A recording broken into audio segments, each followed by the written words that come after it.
ओम नमो भगवते वासुदेवाय नमः। प्रिय भक्तों, भगवान श्री हरि आपका कल्याण करें, आपका जीवन सदैव मंगलमय रहे।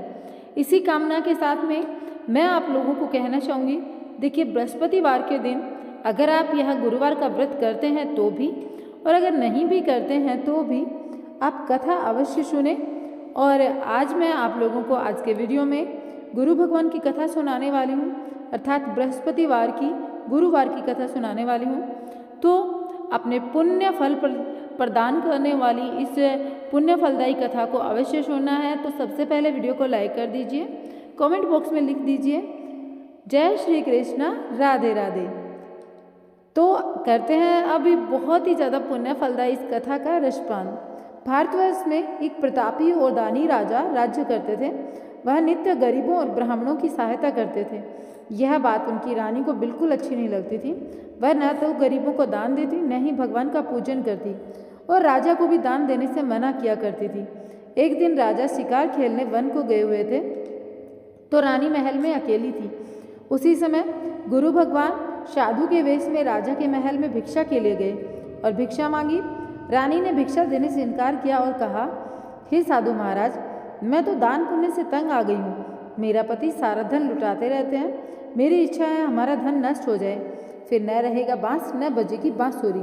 साधु ने कहा, देवी तुम तो बड़ी विचित्र हो। धन संतान तो सभी चाहते हैं, पुत्र और लक्ष्मी तो पापी के घर में भी होनी चाहिए। यदि तुम्हारे पास अधिक धन है तो भूखों को भोजन दो, प्यासों के लिए प्याऊ बनवाओ, मुसाफिरों के लिए धर्मशालाएं खुलवाओ। जो निर्धन अपनी कुंवारी कन्याओं का विवाह नहीं कर सकते उनका विवाह कराओ। ऐसे और भी बहुत सारे काम हैं जिनको करने से तुम्हारा यश लोक परलोक में फैलेगा। परंतु रानी पर उपदेश का कोई प्रभाव न पड़ा। वह बोली, महाराज आप मुझे कुछ न समझाए, मैं ऐसा धन नहीं चाहती जो मैं हर जगह बांटती फिरूं। साधु ने उत्तर दिया, यदि तुम्हारी ऐसी इच्छा है तो तथास्तु। तुम ऐसा करना कि बृहस्पतिवार को घर लीपकर पीली मिट्टी से अपना सिर धोकर स्नान करना, भट्टी चढ़ाकर कपड़े धोना। ऐसा करने से तुम्हारा सारा धन नष्ट हो जाएगा। इतना कहकर वह साधु महाराज वहाँ से अलुप्त हो गए। साधु के कथनानुसार कई बातों को पूरा करते हुए रानी को केवल 3 बृहस्पतिवार बीते थे कि उसकी समस्त धन संपत्ति नष्ट हो गई। भोजन के लिए राजा का परिवार तरसने लगा। तब एक दिन राजा ने रानी से बोला, हे रानी तुम यहीं रुको, मैं दूसरे देश को जाता हूँ, क्योंकि यहाँ पर सभी लोग मुझे जानते हैं, इसलिए मैं यहाँ कोई छोटा कार्य नहीं कर सकता। ऐसा कहकर राजा प्रदेश चला जाता है। वहाँ वह जंगल से लकड़ी काट कर लाता और शहर में बेचता। इस प्रकार वह अपना जीवन व्यतीत करने लगा। इधर राजा के प्रदेश जाते ही रानी और दासी दुख से रहने लगी। एक बार जब रानी और दासी को 7 दिन तक बिना भोजन के रहना पड़ा तो रानी ने अपनी दासी से कहा, हे दासी, पास ही के नगर में मेरी बहन रहती है, वह बड़ी धनवान है, तुम उसके पास जाओ और कुछ लेकर आओ ताकि थोड़ी बहुत गुजर बसर हो सके। दासी रानी की बहन के पास गई। उस दिन गुरुवार था। रानी की बहन उस समय बृहस्पतिवार की कथा सुन रही थी। दासी ने रानी की बहन को अपनी रानी का संदेश दिया, लेकिन रानी की बड़ी बहन ने कोई उत्तर नहीं दिया। जब दासी को रानी की बहन से कोई उत्तर नहीं मिला तो बहुत दुखी हुई, उसे क्रोध भी आया। दासी ने वापस आकर रानी को सारी बात बता दी। सुनकर रानी ने अपने भाग्य को कोसा। उधर रानी की बहन ने सोचा कि मेरी बहन की दासी आई थी, परंतु मैं उससे बोली नहीं, इससे वह बहुत दुखी हुई होगी।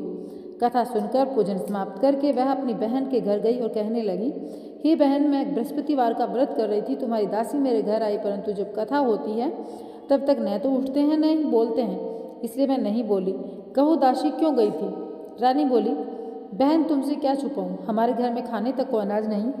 ऐसा कहते कहते रानी की आंखें भर आई। उसने दासी समेत पिछले 7 दिनों से भूखे रहने की बात अपनी बहन को विस्तार पूर्वक सुना दी। रानी की बहन बोली, देखो बहन, भगवान बृहस्पतिदेव सबकी मनोकामना पूर्ण करते हैं, शायद तुम्हारे घर में अनाज रखा हो। पहले तो रानी को विश्वास नहीं हुआ। बहन के आग्रह करने पर उसने अपनी दासी को अंदर भेजा तो सचमुच अनाज से भरा एक घड़ा मिल गया। यह देखकर दासी को बड़ी हैरानी हुई। दासी रानी से कहने लगी, हे रानी, जब हमको भोजन नहीं मिलता तो हम व्रत ही करते हैं, इसलिए क्यों न इससे व्रत और कथा की विधि पूछ ली जाए ताकि हम भी व्रत कर सकें। तब रानी ने अपनी बहन से बृहस्पतिवार व्रत के बारे में पूछा।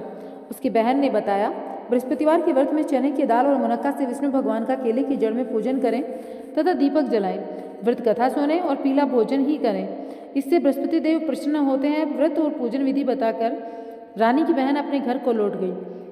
7 दिन के बाद जब गुरुवार आया तो रानी और दासी ने व्रत रखा। गुड़साल में जाकर चना और गुड़ लेकर आई, फिर उससे केले की जड़ तथा विष्णु भगवान का पूजन किया। अब पीला भोजन कहाँ से आए, इस बात को लेकर दोनों बहुत दुखी थे। चूंकि उन्होंने व्रत रखा था इसलिए बृहस्पति देव उनसे प्रसन्न थे। इसलिए वे एक साधारण व्यक्ति का रूप धारण करके 2 थालों में सुंदर पीला भोजन दासी को देकर गए। भोजन पाकर दासी प्रसन्न हुई, फिर रानी के साथ मिलकर भोजन ग्रहण किया। उसके बाद वे सभी गुरुवार को व्रत और पूजन करने लगी। बृहस्पति भगवान की कृपा से उनके फिर से धन संपत्ति आ गई, परंतु रानू फिर से वही आलस्य करने लगी। तब दासी बोली, देखो रानी, तुम पहले भी इस तरह आलस्य करती थी, तुम्हें धन रखने में कष्ट होता था, इस कारण सभी धन नष्ट हो गया, और जब भगवान बृहस्पति की कृपा से दोबारा से वह दिन ठीक हुए हैं, तुम्हें फिर से आलस होने लगा है।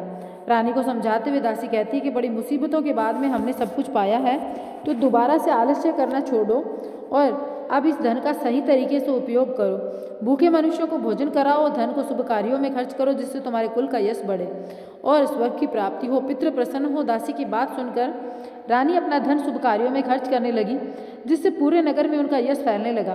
बृहस्पतिवार व्रत कथा के बाद श्रद्धा के साथ आप आरती अवश्य करें, तो वीडियो को अंत तक देखिएगा। तो एक दिन राजा दुखी होकर जंगल में पेड़ के नीचे आसन जमाकर बैठा था। वह अपनी दशा को याद करके व्याकुल होने लगा। बृहस्पतिवार का दिन था। एकाएक उसने देखा कि निर्जन वन में एक साधु प्रकट हुए। वह साधु वेश में स्वयं बृहस्पति देवता थे।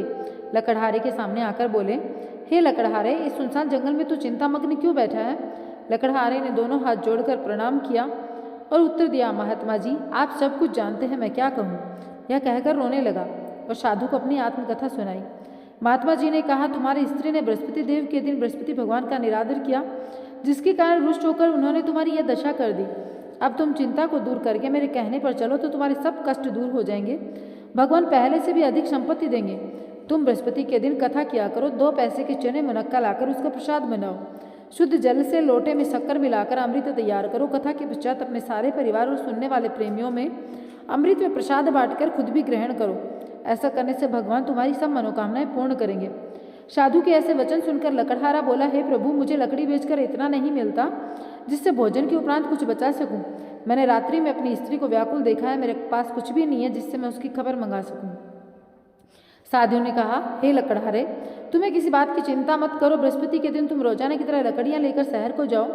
तुमको रोज से दुगना धन प्राप्त होगा, जिससे तुम भली भांति भोजन कर लोगे तथा बृहस्पति देव की पूजा का सामान भी आ जाएगा। इतना कहकर साधु महाराज अंतर्धान हो गए। धीरे धीरे समय व्यतीत होने लगा और फिर से गुरुवार का दिन आया। लकड़हारा जंगल से लकड़ी काटकर शहर में बेचने गया। उसे उस दिन और अधिक दिनों से भी ज़्यादा पैसा मिला। राजा ने चना गुड़ आदि लाकर गुरुवार का व्रत किया। उस दिन से उसके सभी कलेश दूर हो गए। परंतु जब गुरुवार का दिन आया दोबारा तो बृहस्पतिवार का व्रत करना भूल गया। इस कारण बृहस्पति भगवान फिर से रुष्ट हो गए। उस दिन उस नगर के राजा ने विशाल यज्ञ का आयोजन किया। शहर में घोषणा करा दी कि कोई भी मनुष्य अपने घर में भोजन न बनावे न आग जलावे। समस्त जनता मेरे यहाँ भोजन करने आवे। इस आज्ञा को जो न मानेगा उसे फांसी की सजा दी जाएगी। और इस तरह की घोषणा पूरे नगर में करवा दी गई। राजा की आज्ञा अनुसार शहर के सभी लोग भोजन करने गए, लेकिन लकड़हारा कुछ देर से पहुंचा, इसलिए राजा उसको अपने साथ अपने घर ले गए और ले जाकर भोजन करा रहे थे। तो महल में टंगी खूंटी पर हार पर रानी की दृष्टि पड़ी। उसका हार वहां लटका हुआ था। वह वहां पर उसे दिखाई नहीं दिया। रानी ने निश्चय किया, मेरा हार जरूर इस मनुष्य ने चुरा लिया। उसी समय सिपाहियों को बुलाकर उसको जेल में डलवा दिया गया। जब लकड़हारा जेल में पड़ गया तो बहुत दुखी होकर विचार करने लगा कि न जाने कौन से पूर्व जन्म के कर्मों से मुझे दुख प्राप्त हुआ, और उसी साधु को याद करने लगा जो कि जंगल में मिला था। उसी समय भगवान बृहस्पति देव साधु के रूप में प्रकट हुए। उसकी दशा को देखकर कहने लगे, अरे मूर्ख, तूने बृहस्पति देव की कथा नहीं की, इसी कारण तुझे दुख प्राप्त हुआ। अब चिंता मत कर, बृहस्पति देव के दिन कारागार के दरवाजे पर 4 पैसे पड़े मिलेंगे। उनसे तू बृहस्पति देव की पूजा करना, तेरे सभी कष्ट दूर हो जाएंगे। बृहस्पतिवार के दिन उसे 4 पैसे मिले। लकड़हारे ने कथा कही। उसी रात्रि को बृहस्पति देव ने उस नगर के राजा के स्वप्न में कहा, हे राजा, तुमने जिस आदमी को कारागार में बंद कर दिया है वह निर्दोष है, वह राजा है, उसे छोड़ देना। रानी का हार उसी खूंटी पर लटका है। अगर तू ऐसा नहीं करेगा तो मैं तेरे राज्य को नष्ट कर दूंगा। इस तरह रात्रि के स्वप्न को देखकर राजा प्रातःकाल उठा।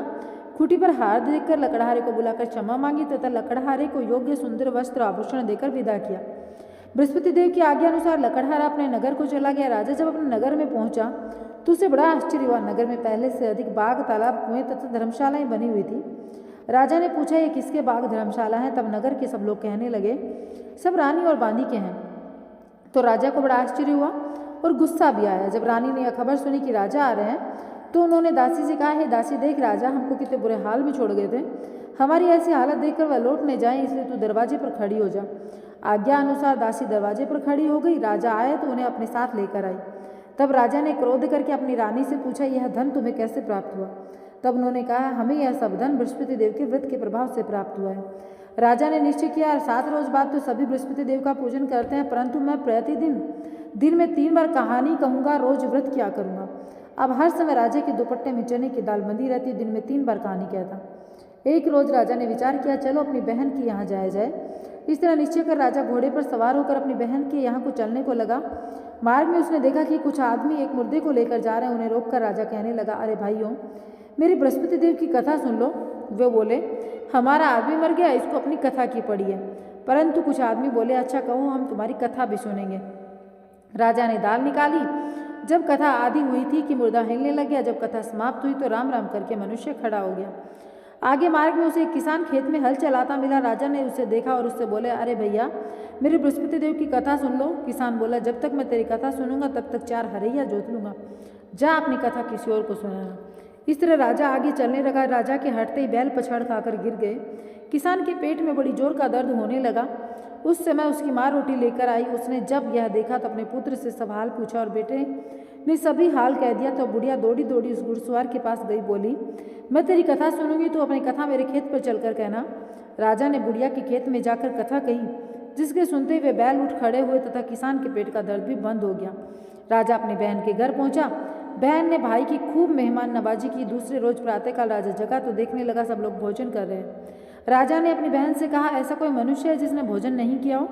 मेरी बृहस्पति देव की कथा सुन ले। बहन बोली, हे भाई, यह ऐसा देश है कि यहाँ पहले लोग भोजन करते हैं, बाद में अन्य काम। अगर कोई पड़ोस में होगा तो देख आऊँ। वह ऐसा कहकर देखने गई, परंतु उसे कोई ऐसा व्यक्ति नहीं मिला जिसके घर में भोजन न किया गया हो। लेकिन थोड़ी देर बाद वह एक कुम्हार के घर गई। उसने देखा कि कुम्हार के घर में पिछले 3 दिनों से किसी ने भोजन नहीं किया है, क्योंकि उसका लड़का बीमार था। रानी ने अपने भाई को की कथा सुनने के लिए कुम्हार से कहा। वह तैयार हो गया। राजा ने जाकर बृहस्पतिवार की कथा कही, जिसको सुनकर उसका लड़का ठीक हो गया। तब तो राजा की प्रशंसा होने लगी। एक रोज राजा ने अपनी बहन से कहा कि ये बहन, हम अपने घर को जाएंगे, तुम भी तैयार हो जाओ। राजा की बहन ने अपनी सास से कहा। सास ने कहा, जा चली जा, परंतु अपने बच्चों को मत ले जाना, क्योंकि तेरे भाई की कोई औलाद नहीं है। बहन ने अपने भाई से कहा, भैया मैं तो चलूँगी, पर कोई बालक नहीं जाएगा। राजा बोला, जब कोई बालक नहीं चलेगा तब तुम भी क्या करोगी? बड़े दुखी मन से राजा अपने नगर को लौट आए। राजा ने अपनी रानी से कहा, हम निर्वंशी हैं, हमारा मुंह देखने का भी धर्म नहीं, कुछ भोजन आदि भी नहीं किया। रानी बोली, हे प्रभु, बृहस्पति देव ने हमें सब कुछ दिया, वह हमें औलाद भी देंगे। उसी रात को बृहस्पति देव ने राजा के स्वप्न में कहा, हे राजा, उठ, सभी सोच त्याग दे, तेरी रानी गर्भ से है। राजा को यह बात सुनकर बड़ी खुशी हुई। 9वें महीने उसके गर्भ से एक सुंदर पुत्र पैदा हुआ। तब राजा बोला, हे रानी, स्त्री बिना भोजन की रह सकती है, बिना कहीं नहीं रह सकती। जब मेरी बहन आवे तुम उससे कुछ कहना मत। रानी ने सुनकर हाँ कर दी। जब राजा की बहन ने यह शुभ समाचार सुना तो बहुत खुश हुई और बधाई लेकर अपने भाई के यहाँ आई। तभी रानी ने कहा, घोड़ा चढ़कर तो नहीं आई, गधा चढ़ी आई है। राजा की बहन बोली, भाभी मैं इस प्रकार न कहती तो तुम्हें औलाद कैसे होती? बृहस्पति देव भगवान ऐसे ही हैं, जैसे जिसके मन में कामनाएं हैं सभी को पूर्ण करते हैं। जो सद्भावना पूर्वक बृहस्पतिवार का व्रत करता है, कथा पढ़ता है, सुनता है, दूसरों को सुनाता है, बृहस्पति देव उसकी सभी मनोकामना पूर्ण करते हैं। भगवान बृहस्पति देव आप सभी का जीवन मंगलमय रखें, आप सभी के जीवन में जो भी कामनाएं हैं सबको पूर्ण करें। इसी कामना के साथ मैं आज के वीडियो का एंड करती हूँ। मिलूंगी एक नए वीडियो के साथ में। आप लोग कमेंट बॉक्स में लिखना ओम नमो भगवते वासुदेवाय नमः या फिर जय श्री कृष्ण, राधे राधे। आपका जीवन मंगलमय हो, इसी कामना के साथ में मैं मिलती हूँ एक नए वीडियो के साथ में।